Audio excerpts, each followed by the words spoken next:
So po, magandang umaga po sa inyong lahat. So, eto na po, dumating na po ang inyong hinihintay. Ang 6 to 8 seaters na e-bike, di ba? Yun po yung nire-request nyo sa amin. So, eto na. Eto po, 60 volts, 45 amperes, tapos 1,200 watts ang motor. Then, meron po siyang fan, crown light, lalagyan po ng crown light, dashcam, tapos underlight. Meron na po siyang Bluetooth speaker dito, naka-built-in na po. Nakalagay na po dito. Tapos ang kagandahan po nito, naka-power steering na po. So pagka drive nyo po ito, para po kayong nagda-drive ng kotse. So ito po yung linyador niya, tapos ito po yung brake. Para ka pong nagda-drive na ng kotse. And then, pag bibili po kayo ngayon, tatandaan nyo po, pag bibili po kayo ngayon, bibigyan po kayo ng malaking discount. So tatandaan nyo po, pag bibili kayo ngayong araw na ito, bibigyan po kayo ng malaking discount. So kagandahan po na ito, meron na rin po dito, ayan, yung compartment sa taas, ang tawag dyan, hindi ko alam, ayan. And then meron din po rin ditong lagayan, yung pinaka basket niya dito sa harap. Ayan, ang wala sa iba, ayan po yung wala sa iba, gulong niya. And then malaki na po yung gulong niya, makapal pa. And then meron na rin po itong trapal, paikot.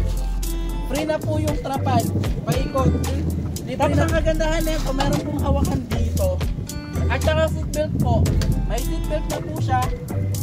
Ayan, may seatbelt na po. Dito rin po may seatbelt, pati sa harap po may seatbelt na rin po. So ganito po mag-practice ng driving.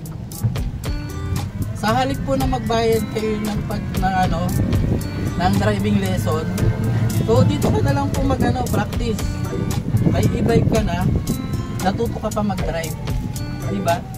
Kasi para kotse na rin naman po ito pagka dinadrive. Dito. Napakadali matuto rito. Kung hindi ka pa marunong mag-drive, tapos gusto mong matuto, sa halip na mag-enroll ka sa mga driving lesson, magbabayad ka ng 20,000, 30,000, 40,000. O, dito ka na lang. May e-bike ka na, natuto ka pang mag-drive. Diba? May sarili ka na sasakyan, natuto ka pang mag-drive. Ako hindi ako talaga marunong mag-drive eh. Pero eto, kapag papraktisan ko, para kasing nag-drive ka na rin ng kotse. O, diba? Ito pa ako, no?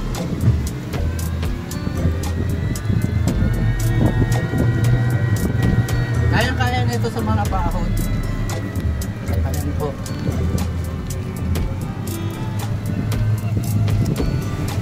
Pwede po ang e-bike kahit ang ulan. Kaya wag po kayo maniniwala na hindi pwede ang e-bike sa ulan. Dahil pwede po siya.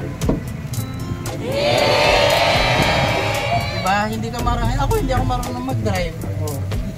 Pero dahil sa e-bike, matututunan ko to.